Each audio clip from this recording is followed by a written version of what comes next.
BGI TV yìí mo fẹ́ máa wò, ọ̀rọ̀ tó jẹ ti ń gbèsè mo fẹ́ gbọ́, ètò lóríṣiríṣi wọ́n wà lọ́lọ́kan òjọ̀kan, ìròyìn tó kojú òṣùwọ̀n àtàwọn ọ̀rọ̀ àgbọ́ fi kọ́gbọ́n, eré wọlé fún tẹ̀rù tọmọ tèwe tàgbà ẹ má fi para. BGI TV mo fẹ́ máa wò, ọ̀rọ̀ tó jẹ ti ń gbèsè mo fẹ́ gbọ́, ètò lóríṣiríṣi wọ́n wà lọ́lọ́kan òjọ̀kan, ìròyìn tó kojú òṣùwọ̀n àtàwọn ọ̀rọ̀ àgbọ́ fi kọ́gbọ́n, eré wọlé fún tẹ̀rù tọmọ tèwe tàgbà ẹ má fi para. Àjànàkú kọjá mo rí nǹkan fèrè, bàbá rere káwí parí. BGI TV, we are the pacesetters. Bàbá gbàgede ìmọ̀ tẹlifíṣọ̀n station tí dòde.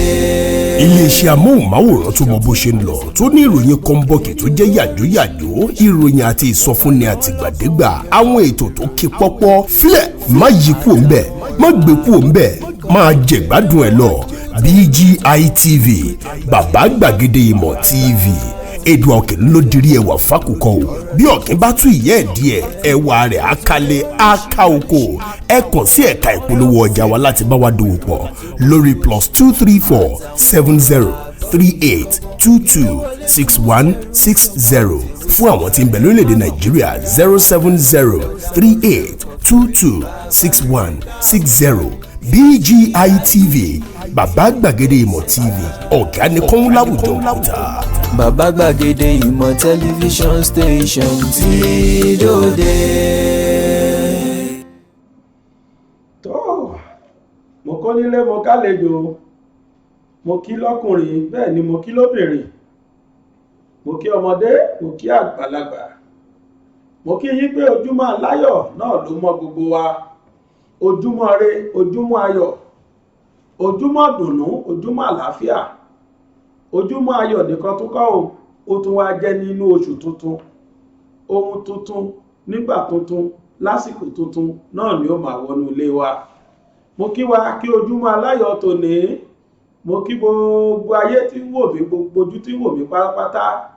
Oṣù yìí yóò jẹ́ oṣù dùnnú fún wa o, yóò sọ̀ wá sówó, sàn wá sọ́mọ, sàn wá sálàáfíà ara, yóò sì tún sọ̀ wá sí àìkú baálẹ̀ ọ̀rọ̀. Lágbára Olódùmarè ní oṣù tá a wà nínú rẹ̀ tá a mú lónìí, wọn ò ní kéde ikú wa o, wọn ò ní gbé wa gbèbí iṣu, ayé ò sì ní túbọ̀ bàtà ọ̀fọ̀ sẹ́nu ọ̀nà ẹnìkọ̀ọ̀kan wa ní agbára Ọlọ́run.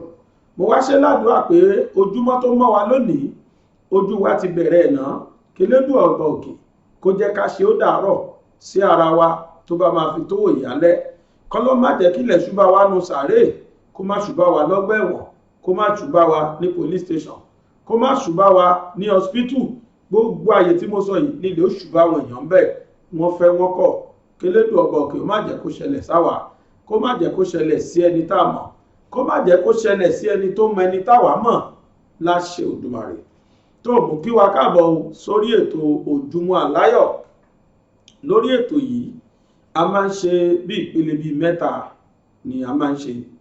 Àkọ́kọ́ bẹ́ẹ̀ náà ni pé a máa ń kà fúnra wa àwọn tó ti ṣẹlẹ̀ nínú ìwé ìròyìn káàkiri, àwọn ìwé ìròyìn tó jáde lónìí a máa ń kà fúnra wa ńbẹ̀.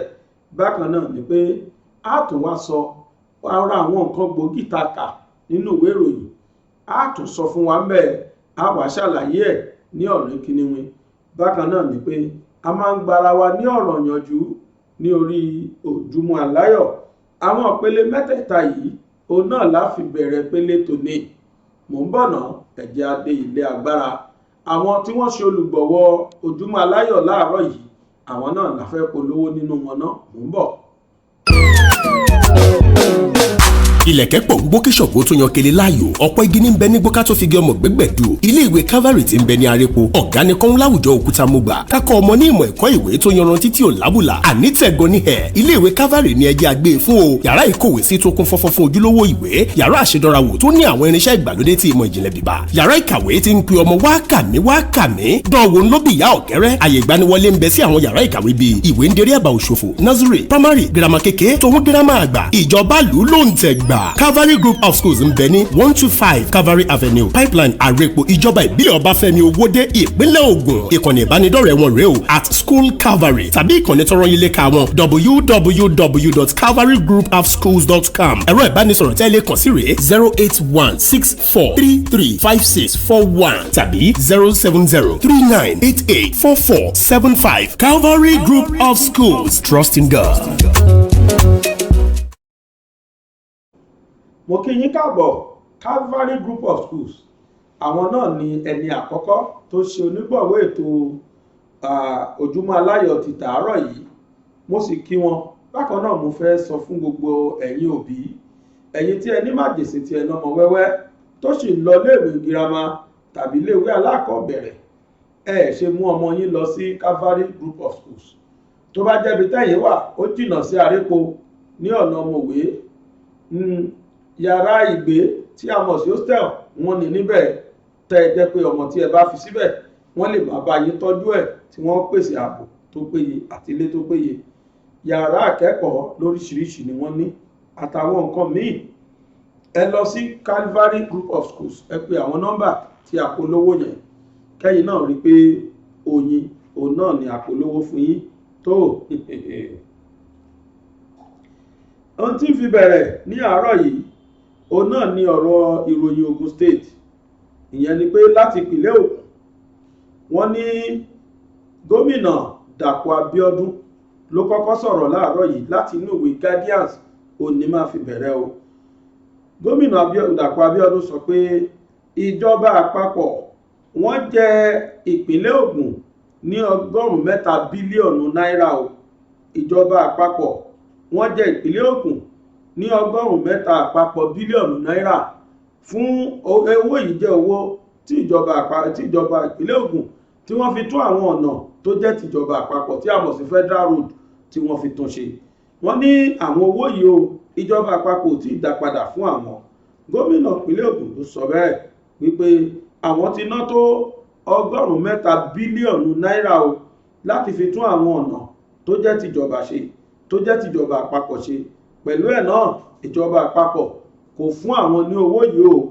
Ìjọba àpapọ̀ wọ́n jẹ ìjọba ìpínlẹ̀ Ògùn ní 300 bílíọ̀nù, yẹn ni pé bílíọ̀nù 300 ni wọ́n jẹ ìjọba ìpínlẹ̀ Ògùn owó tó yẹ kí wọ́n fi tún títì ṣe.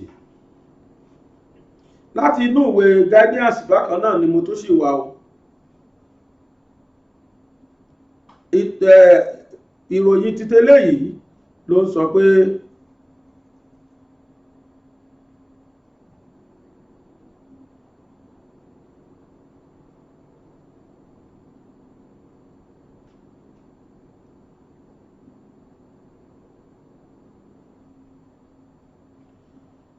wọ́n ní eléyìí sọ̀rọ̀ lórí ọ̀rọ̀ àṣà àti ìṣe ní ìlú Benin. Ó sọ báyìí pé àwọn àṣà àti ìṣe wa nílùú Benin eléyìí ó mà ti ń dohun gbàgbé, ó ti dohun tí ń ṣubú. Wọ́n ní Wádnà ló kọ eléyìí wípé àwọn àṣà àti ìṣe ní ìlú Ẹdó ó mà ti ń di ohun gbàgbé lélẹ́yìí tó jẹ́ pé ó ti ń ṣubú o. Pàápàá jùlọ àwọn tí wọ́n jẹ́ olùgbẹ́nàgbẹ́nà, oníṣẹ́ ọnà, àwọn iṣẹ́ tí wọ́n ṣe wọ́n ti jí wọn kó tán lọ sí ìlú òyìnbó. Eléyìí ló fà á o tó jẹ́ wípé àwọn nǹkan ìṣẹ̀ǹbáyé wa àtàwọn àṣà àtiṣe wa wọ́n mà ti bẹ̀rẹ̀ sí ní di ohun gbàgbé, wọ́n ti dohun tí ń ṣubú ní ìlú Benin. Ta ló sọ bẹ́ẹ̀? Wádnà òun náà ló kọ eléyìí tó jẹ́ ọmọ Benin. Bákan náà ni pé ojú ewé ìwé The Nation ó ní mo tún lọ báyìí o. Ẹ jẹ́ kí a gbọ́ nǹkan tí àwọn The Nation táwọn náà tó ní fún wa lójú ewé ìròyìn tí wọ́n o.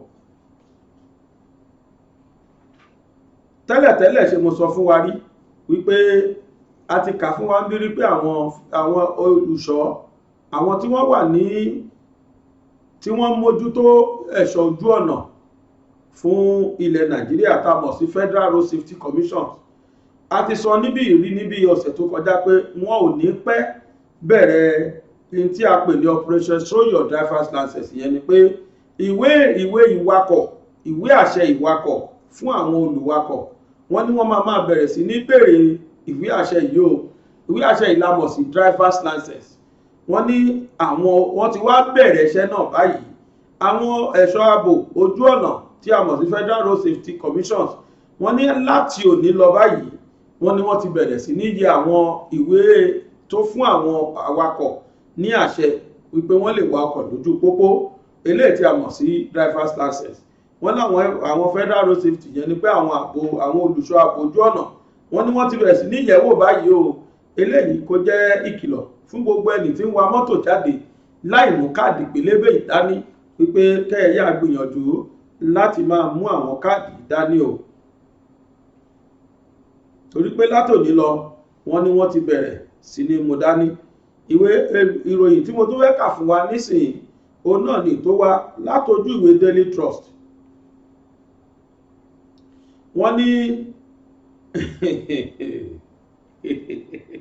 ẹ̀rí pé mo rẹ́rìn, ọ̀rọ̀ ń bọ̀rọ̀ bọ̀, eegun àláré. Láti ìlú Benin náà ni mo ṣì wà, láti ìlú Ẹdó. Wọ́n ní Tinubu kò lè yàn ò lé wa lórí láéláé ní inú ìlú wa. Labour Party ló sọ bẹ́ẹ̀ o. Ẹgbẹ́ àwọn òṣìṣẹ́ tí wọ́n jẹ́ àwọn tí wọ́n ń ṣòṣèlú Labour Party, àwọn ni wọ́n sọ bẹ́ẹ̀ wípé Tinubu láyéláyé kò lè là lé wa lọ́wọ́ o, kò tó bẹ́ẹ̀ kó là lé wa lọ́wọ́. Àwa ò gbà o pé kí Tinubu kó máa wá là lé wa lọ́wọ́ ní ìlú Ẹdó. Wọ́n lẹ́kọ̀ọ́ ni kó fi ọwọ́ mú o. Wọ́n ní olùdíje sí ipò gómìnà tí ó fẹ́ wáyé tí ó máa wáyé láìpẹ́ yìí ní ìlú Ẹdó. Wọ́n ní olùdíje yìí mà ti sọ pé, tí orúkọ rẹ̀ jẹ́ Àìsáyà Òsìfò, wọ́n ló sọ pé gómìnà tẹ́lẹ̀ rí ní ìlú Èkó àti ọ̀gá pátá fún àwọn ẹgbẹ́ APC, ìyẹn ni pé All Progressive Congress. Wọ́n ní sẹ́nitọ̀ Bọ́lá Ahmed Tinubu, wọ́n ẹni sọ pé Òsìfò sọ pé láyéláyé o, ìfàsẹ́yìn òun náà ni yóò jẹ́ fáwọn nígbà tí àwọn bá gba Tinubu láyè kó tún máa là lé àwọn lọ́wọ́ ní ìlú Ẹdó. Wọ́n ní kò jọ o kí Tinubu kó lọ mọ̀ wọn rẹ̀ láti sìn lọ pé òun ò lè pàṣẹ o, ìyẹn ni pé ètò òṣèlú ní ìlú Ẹdó. Ta ló sọ bẹ́ẹ̀? Àìsáyà Òsìfò, adíje sí gómìnà ìpínlẹ̀ Ẹdó ní ìdìbò tó ṣẹlẹ̀ ní September 19 tó ṣẹlẹ̀ ní September 2019. Wọ́n lòun ló sọ bẹ́ẹ̀ o, wípé láyéláyé o, Tinubu kò mà lè là lé àwọn lọ́wọ́ ní ìlú Ẹdó. tó ẹ jẹ́ kí a dánu dúró díẹ̀ lórí ọ̀rọ̀ oníròyìn dé, ká dá dúró ń bíná, nítorí pé èmi nìkan ni mo wá, gbogbo àwọn èjìké mi iléeṣẹ́ wa ti rán wọn níṣẹ́ káàkiri. Ẹ̀yin náà ti rí pé a ti ń ṣe àwọn iṣẹ́ ẹ̀ta, ká lọ rìkọ́ọ̀dù àwọn advertisement àwọn polówó, ká lọ rìkọ́ọ̀dù àwọn lọ́balọ́ba. Ibì kan abúlé kan ò ní àwọn méjèèjì tàjọ máa ń ṣe ètò tí wọ́n jẹ́ Yorùbá ò ní wọ́n wà. Ẹ̀ẹ̀kọ̀ọ̀kan ni mo dẹ̀ fẹ́ máa lo ní English gẹ́gẹ́ bí ìpè tẹ́yìn èèyàn máa ń pè pé ká ẹ̀fẹ́ ó ní English rárá, a máa lò lẹ́ẹ̀kọ̀ọ̀kan, a ní máa lò gbogbo gbà. Tó mo kí yín káàbọ̀ lẹ́ẹ̀kan sí i, a ti dé orí ètò abala tí a ti máa ń bára wa sọ̀rọ̀. Lẹ́nìí n tó ń ṣẹlẹ̀ lọ́tùn lósì lórí ọ̀rọ̀ olóṣèlú àti ìpèpè àwọn aráàlú, òun náà ni mo fẹ́ bá wa sọ nípa ẹ̀ lénìí. Olóṣèlú lọ́wọ́lọ́wọ́ yìí ní òpin ọ̀sẹ̀, gbogbo wọn ni wọ́n ti yan àwọn àjọ tí wọ́n máa ṣe àwọn alámòjútó wọn káàkiri, àwọn tìpínlẹ̀, àwọn tìbílẹ̀, àtàwọn tí wọ́n jẹ́ ti ìjọba àpapọ̀ lọ́hùn l'Àbújá. Ní àná ni PDP péjọ sí Eagle Square tí wọ́n ṣe kàmpéènì tiwọn, tí wọ́n ṣe election, tí wọ́n dìbò yan àwọn tí wọ́n máa jẹ́ olórí wọn, tí wọ́n máa jẹ́ àwọn alámòjútó ẹgbẹ́ wọn ní ilé federal lọ́hùn. Bákan náà ni pé wọ́n ti yan ti state kọjá, bákan náà ti yan ti local government. Wọ́n yanra wọn, àwọn sì ń prepare fún 2023. Ṣùgbọ́n aráàlú sọ pé rárá kò jọ, èbò wa nìkan mú. tẹ́ bá wo tó ń ṣẹlẹ̀ l'Anambra lọ́wọ́lọ́wọ́ báyìí àwọn ará Anambra ní kò jọ́sẹ̀ àní kò síbò lọ́dọ̀ àwọn ìjọba sì sọ pé dandan àfi káwọn dìbò àwọn olóṣèlú ló di dandan káwọn dìbò ẹgbọ́ta ló nílùú ṣèjọba ló nílùú ni àbí àwọn aráàlú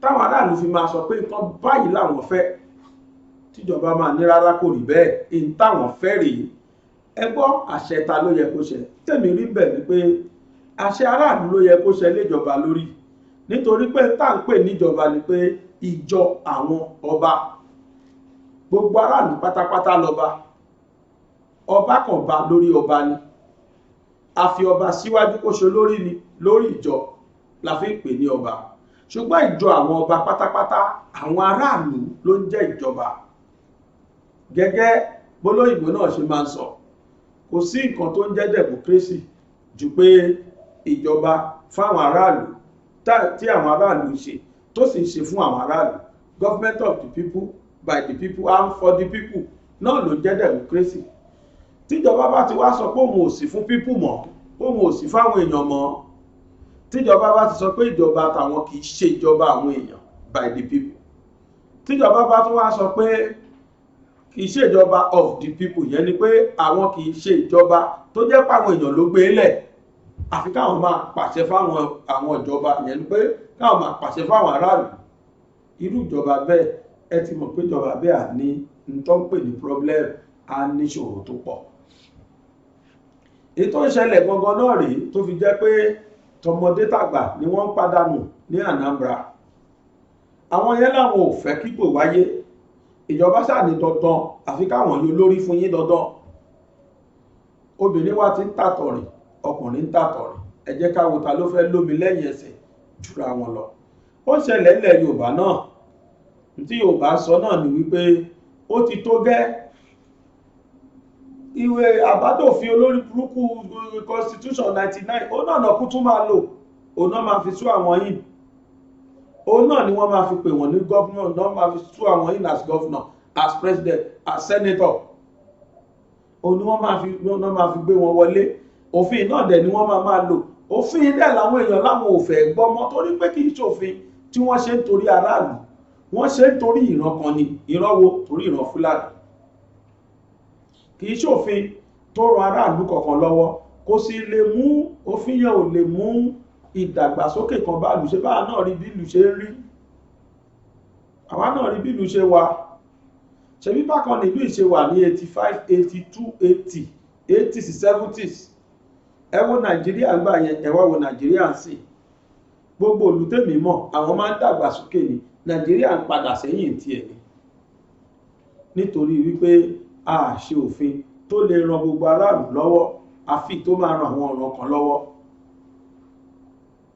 tó bá sọ pé àfi tó bá yọ òfin ìdánì láì ṣe bẹ́ẹ̀ kò sí bò ṣebíṣe ló yẹ kíjọba rò pé kí láràlú sọ kí ni wọ́n fẹ́ kọ́ dẹ̀ ṣe tó yẹ kan ṣe ìyẹn lolóyìnbó ń pèsè ní do the needful ìjọba yẹ kán ṣe ló yẹ kí wọ́n rò pé kí ni ká ṣe níta aráàlú láwọn fẹ́ rí ó dà bẹ́ẹ̀ ó di ní ẹlẹ́ẹ̀kejì ni pé ètò ààbò lórí bó ṣe rí yìí Fúlàní ń pa kúkúrú wọ́n ń pa gúngùn wọ́n ń pa ọkùnrin wọ́n ń pa obìnrin ìjọba fàdí àkékọ́rí wọ́n ní ọ̀nà kan wà táwọn gbọ́dọ̀ gbà àwọn ìgbésẹ̀ kan wà táwọn gbọ́dọ̀ gbé kó tó di páwọn pa àwọn Fúlàní ní bandit káwọn tó pè wọ́n terrorist aráàlú dẹ̀ ń kú lójoojúmọ́ wọ́n ṣe ń kúlẹ̀ Haúsá náà ni wọ́n kúlẹ̀ Yorùbá náà kúlẹ̀ Yíbò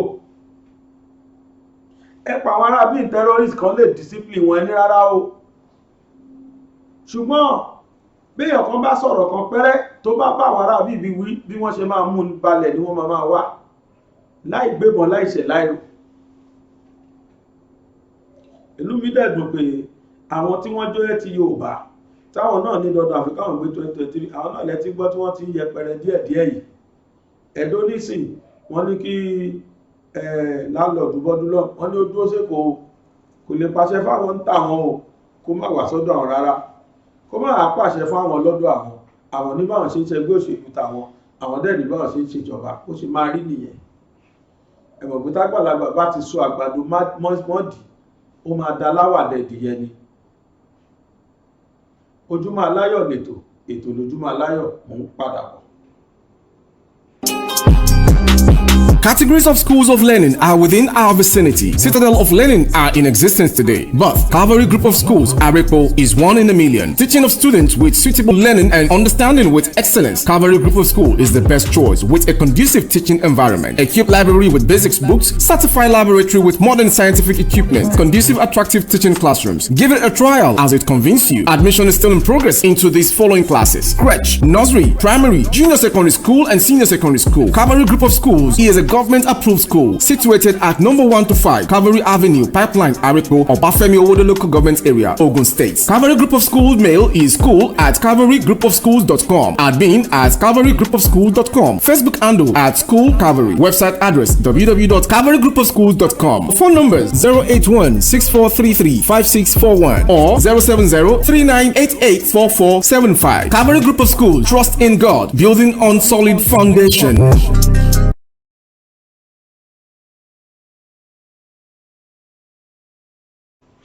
tó ẹ jẹ́ kí àwọn tí wọ́n wà nípò tí wọ́n wà níjọba kí wọ́n gbọ́ kan táwọn aráàlú ń wí.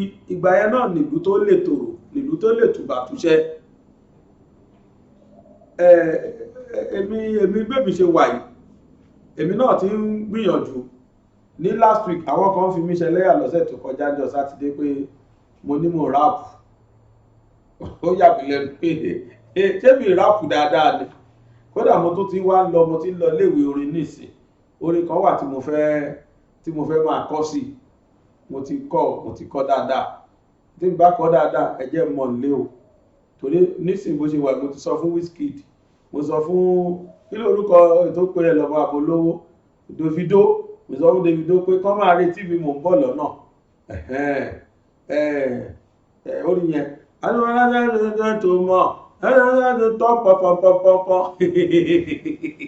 ṣé mo gbà mo ti ń kọ àrẹ, èmi náà ti ń kọ díẹ̀díẹ̀ bá ṣe bá kọ́ nìyẹn lójoojúmọ́ títí ìgbòbáyá èmi náà rìlíìsì késẹ́ẹ̀tì. Mo sì mọ̀ pé ìtẹ́ ìwé mi lè máa kọ́ bá mi rà àrẹ máa tó rìlíìsì késẹ́ẹ̀tì.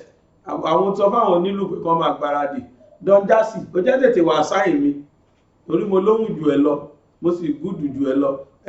Ta ló tún sáyìn wọn? Bado Peace wá sáyìn mi, mo gúdù o, mo ń kọrin gan.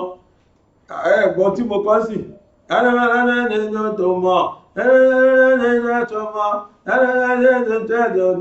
adọ́wọ́lọ́gbọ́ bá dáun pọ̀npọ̀npọ̀ mo tàpọ̀pọ̀pọ̀ ní ogbó orí yẹn.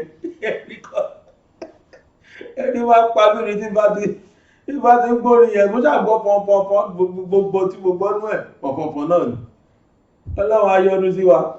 Ẹ kú ojúmọ́ o, a kú ojúmọ́ ayọ̀, a kú ojúmọ́ ire, ojúmọ́ aláyọ̀ náà ló mẹ́mi àti yín.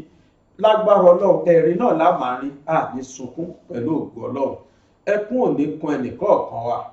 Ìtẹ́yìn náà bá rí lórí àwọn ìtàrẹ́sì, ẹ̀yin náà bá wa kọ sí kọ́mẹ́ǹtì, kájọ fikùnlukùn, kájọ gbọ́ nǹkan tí ó ń ṣẹlẹ̀. Lágbára Ọlọ́run kọ́sẹ̀ yìí tó jálẹ̀ ẹ máa lè pè wọlé lórí ètò yìí live and direct, torí pé a máa gbé live padà. A fẹ́ fi àwọn nǹkan kan tí ò sí, a fẹ́ fi wọ́n sí tán pátápátá ni. Tó bá ti wọ̀ tán a máa ṣe live tẹ́yìn náà máa lè pè wọlé. Láìpẹ́ yìí lágbára Ọlọ́run mo máa ṣe lénìí mo máa ṣe fídíò kan nínú Yorùbá Nation Now tí mo sì fẹ́ kí gbogbo yín kẹ́ ẹ wò ó. Ṣé láṣìírí kékeré lẹ́gbọ́ tó tú yẹ ẹni tó ṣe késẹ́ẹ̀tì tẹ ẹgbẹ́ tó pè wọlé nínú ọ́díò tẹ gbọ́. Ṣé mọ̀ pé mo sọ pé ẹni báyìí ni ẹni tó wá fún gbogbo wọn lọ́wọ́ gangan tó súnmọ́ olóyè Ìgbòho bíi pátá, tó fún wọn lọ́wọ́, tó fún DSS lọ́wọ́, tó ta olóyè Ìgbòho fún àwọn DSS. Àṣírí ẹ̀ tún ti tú, àti wá jáde bí iṣu ṣe kú àti bọ́bẹ̀ ṣe bẹ́. Ẹ máa gbọ́ ní Yorùbá Nation Now tá a ṣe lé ní náà lẹ́ẹ̀kọ́. Ẹ sọ fún onílé, ẹ sọ fàlejò, ẹ sọ fálára, ẹ sọ fàjèrò wípé tèmi yóò lé o. Yorùbá Nation tèmi mò ń bọ̀ wá tú àṣírí tẹ́ ẹ̀ gbọ́ rí. Orí Sunday Ìgbòho mo gbà orí ọmọkùnrin yẹn le. Ṣẹ́ẹ̀dẹ̀ ẹ̀rọ Ọlọ́run ẹlẹ́dàá kì í dúró níbi tán bá ti ń ṣe àbòsí, kì í pè lẹ́yìn alábòsí. Kò sì sí bí rọ́ṣẹ́ lè lọ lógún ọdún tó ọjọ́ kan báyìí ìṣẹ́jú kan lòdòdó bá. àṣírí tó ṣe é kọ̀kọ̀ ó ti ń tú síta. Kódà tẹ́ ẹ bá mọ ibi tọ́rọ̀ yẹn ti wá yóò yá inú Ìgbòho kan ṣo yẹn náà ni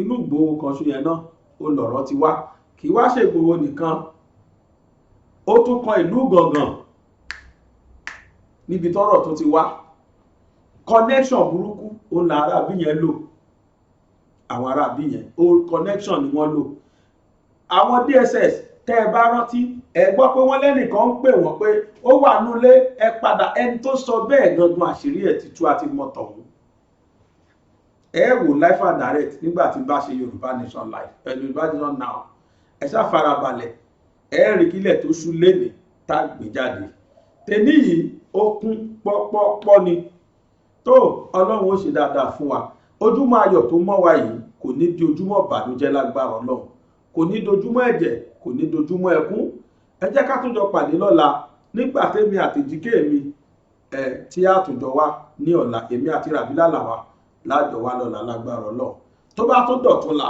èmi àtàpẹ́tẹ́ ìdè ẹnìkan tí ẹ̀ ń béèrè ẹ̀ ó lọ́kùnrin tí máa ń díjú yẹn kọ́ ẹ má wọrí àjọ wà bí lọ́tọ̀ọ̀la mọ́tọ́la èmi àti Ràbílà làwà lájọ wà pẹ̀lú ògo Ọlọ́run títí tá a fi pàdé ní ìdí Yorùbá Nation now ẹ̀jẹ̀ pípọ̀ lówó kan sí kí n tó parí ìtẹ̀ní.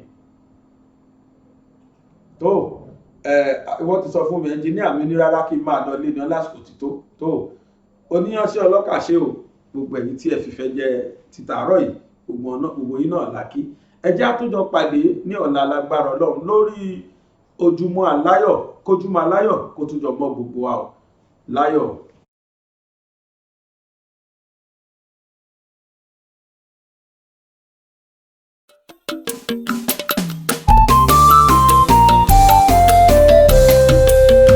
BGI TV yìí mo fẹ́ máa wò ọ̀rọ̀ tó jẹ tí ń gbèsè mo fẹ́ gbọ́ ètò lóríṣiríṣi wọ́n wà lọ́lọ́kan òjọ̀kan ìròyìn tó kojú òṣùwọ̀n àtàwọn ọ̀rọ̀ àgbọ́ fi kọ́gbọ́n eré wọlé fún tẹ̀rù tọmọ tèwe tàgbà ẹ má fi para. BGI TV yìí mo fẹ́ máa wò ọ̀rọ̀ tó jẹ tí ń gbèsè mo fẹ́ gbọ́ ètò lóríṣiríṣi wọ́n wà lọ́lọ́kan òjọ̀kan ìròyìn tó kojú òṣùwọ̀n àtàwọn ọ̀rọ̀ àgbọ́ fi kọ́gbọ́n eré wọlé fún tẹ̀rù tọmọ tèwe tàgbà ẹ má fi para àjànà kó kọjá mórí nǹkan fèrè bàbá rere káwí parí BGI TV we are the pace setters. Bàbá Gbàgede ìmọ̀ tẹlifíṣọ̀n station tí dòde.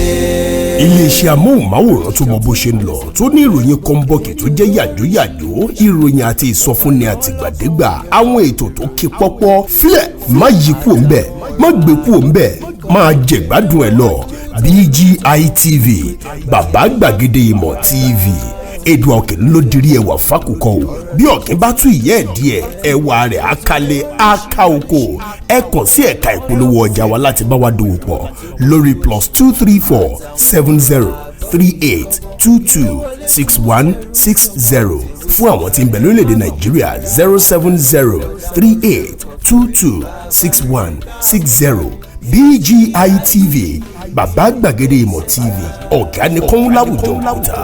Bàbá Gbàgede ìmọ̀ tẹlifíṣọ̀n station tí dòde.